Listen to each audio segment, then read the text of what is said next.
और दिल्ली एनसीआर में कल झमाझम बारिश हुई। अब आज यूपी के कई जिलों में बारिश की आशंका है। असल में बंगाल की खाड़ी में लो प्रेशर बना हुआ है जो आगे की तरफ बढ़ रहा है और इससे यूपी और दिल्ली में भी बारिश के आसार बन रहे हैं। हालांकि मौसम विभाग का कहना है कि अगले कुछ दिन ऐसे ही मौसम बने रहने की संभावना है। बारिश का सबसे ज्यादा खतरा यूपी के 18 जनपदों में मंडरा रहा है। इनमें से 830 गांव पहले से बाढ़ से प्रभावित हैं और अगर इन जिलों में फिर से बारिश हुई तो बाढ़ से हालात और बेकाबू हो सकते हैं। 18 जिलों में सबसे ज्यादा बारिश की संभावना उत्तर प्रदेश में और इनमें ये 18 जिलों के 830 गांव पहले से बाढ़ से प्रभावित हैं। इसलिए चिंता की बात और ज्यादा।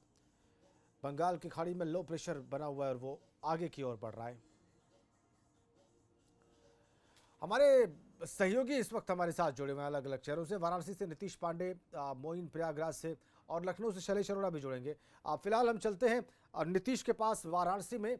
नीतीश, वाराणसी में गंगा का जलस्तर पहले से बढ़ा हुआ है और आपने तस्वीरें वहाँ की लगातार हमारे दर्शकों को दिखाई हैं।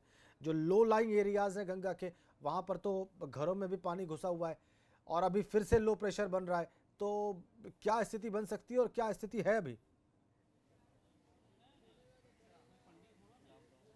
राजेंद्र जी, स्थिति अभी भी भयावह है और आगे जिस तरह से बंगाल की खाड़ी में लो प्रेशर बन रहा है, अगर बारिश होती है तो स्थिति और भयावह हो सकती है। निश्चित तौर पे बनारस में जिस तरह के इंतजाम है, सबसे पहले बाढ़ की तस्वीर दिखा दे। 2 सेंटीमीटर प्रति घंटा की रफ्तार से गंगा का जलस्तर बढ़ रहा है। जो घाट की सीढ़ियां कभी पर्यटकों के लिए, यहाँ के आम जो काशीवासी हैं उनके लिए होती थी, वो आज पूरी तरह से जलमग्न है, जल में विलीन है। आप देख सकते हैं ये बैठने के स्थान हैं, चाहे वो गंगा का जो किनारा है, वो जो सीढ़ियां हैं, सब की सब जल में विलीन हो गई हैं। मंदिर तो पूरी तरह से जल में डूब गए हैं। तो कहीं किसी तरह की राहत नहीं है। जो 84 घाट हैं उनका संपर्क टूट गया है। लोगों को आने जाने में दिक्कतें झेलनी पड़ रही हैं। जो किनारे के जो नाविक हैं, जो पुरोहित हैं, जो आम व्यवसायी हैं, वो पूरी तरह से ध्वस्त हो चुके हैं, पूरी तरह से टूट चुके हैं, क्योंकि उनका व्यवसाय खत्म हो चुका है। इसके साथ ही आपको बता दूं राजेंद्र कि बनारस में बारिश तो कहर बन के टूटती है। हालत ये है कि पूरी तरह से जो नालियां हैं, जो ड्रेनेज हैं, वो पूरी तरह से चौक पड़े हुए हैं। जैसे ही बारिश होती है पूरा शहर तालाब की तरह हो जाता है और कहीं भी जल की निकासी संभव नहीं होती है। ऐसे में लोग भरे हुए पानी से जाने को मजबूर रहते हैं। और जो कॉलोनियों की बात करते हैं, अगर जो गंगा के निचले स्तर का किनारा है, अगर कहें तो मारुति नगर कॉलोनी, वहां पर गंगा के बढ़ने के साथ साथ किनारे का जो नाला है, जैसे ही गंगा का दबाव पानी का बढ़ता है वो नाला टूट जाता है और वो नाला टूट चुका है और उन कॉलोनियों में लगभग 3 से 4 फीट तक पानी लग चुका है। तो वो कॉलोनी वासी भी अब किसी तरह से उस पानी से निकलकर अपने काम को चला रहे हैं, लेकिन राहत कहीं दिखाई नहीं दे रही है। राहत कहीं दिखाई नहीं दे रही है। ठीक है, तस्वीरें होती है तो राहत तो दूर की चीज, परेशानी। नीतीश, ये जो तस्वीरें आप दिखा रहे हैं गंगा की, ये सारी कहानी कह रही हैं। और जिन्होंने सामान्य दिनों की तस्वीर, जिनको भी याद है गंगा की, ये तस्वीर जो अभी आप दिखा रहे हैं उससे बहुत अलग है और बता रहा है कि कितना पानी इस वक्त है गंगा में और कितना ऊपर चढ़ा है उसका स्तर। मोइन के पास चलते हैं। प्रयागराज गंगा वहां भी है, लेकिन वहां तो यमुना भी है, सरस्वती भी है, संगम है। मोइन, वहां क्या स्थिति है? जी, अगर संगम नगरी प्रयागराज की बात करें तो यहाँ गंगा और यमुना दोनों नदियों का जलस्तर तेजी से बढ़ता जा रहा है। इस वक्त हम मौजूद हैं यमुना नदी के बलुआ घाट पर। यहाँ की तस्वीरें देखिए। जो पक्का घाट बना हुआ है उसकी तकरीबन 50 सीढ़ियां डूब चुकी हुई है। वो सामने जो एक खतरे का बोर्ड लगा हुआ है, वो बोर्ड जो है वो बाढ़ के पानी में डूबता जा रहा है और चारों तरफ पानी ही पानी नजर आ रहा है और पानी बहुत तेजी से बढ़ता जा रहा है। प्रयागराज की बात करें तो पिछले 10 दिनों से यहाँ पर आसमान से बारिश नहीं हुई है। 1-2 दिन मौसम जरूर सुहाना रहा, हल्की बूंदाबांदी हुई, लेकिन राहत की बात यह रही कि पानी ज्यादा नहीं गिरा, इसलिए जलस्तर उतनी तेजी से नहीं बढ़ा। लेकिन कल शाम से प्रयागराज में आसमान में काले बादल छाए हुए हैं, हल्की बूंदाबांदी रुक रुक कर लगातार हो रही है और अगर बारिश होती है तो ये जलस्तर और बढ़ेगा।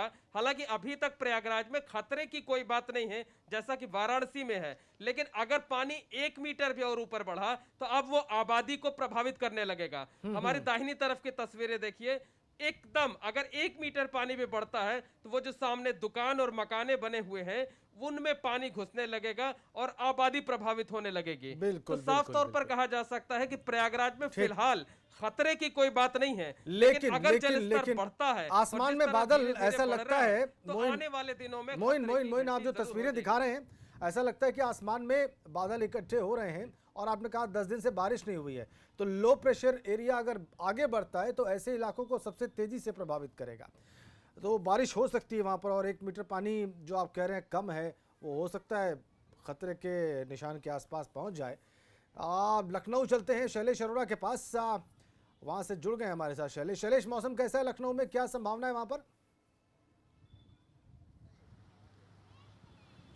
राजन देखिए, मौसम विभाग की अगर माने तो पिछले 2 दिन पहले से ही अलर्ट है कि बरसात होगी, लेकिन छिटपुट बरसात ज़रूर हो रही है, लेकिन उस तरह से जो मौसम है बरसात उसके बहुत तेवर नहीं दिख रहे और गर्मी से लोगों को फिलहाल यहाँ पर राहत भी नज़र नहीं आ रही। इस समय भी अगर आप देखें तो धूप निकली हुई है, बीच बीच में बदली ज़रूर आ रही है, लेकिन अगर कहें कि बरसात तो ऐसा कुछ नहीं है।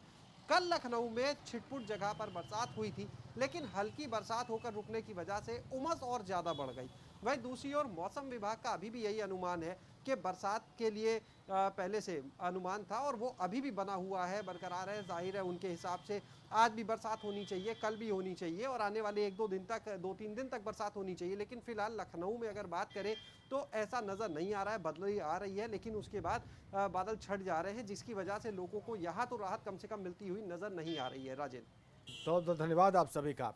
शैलेश, मोइन और नीतीश शाह वाराणसी, लखनऊ और प्रयागराज का हाल बताने के लिए। अगर बारिश होती है तो कुछ जगहों पर वाकई परेशानी खड़ी हो सकती है।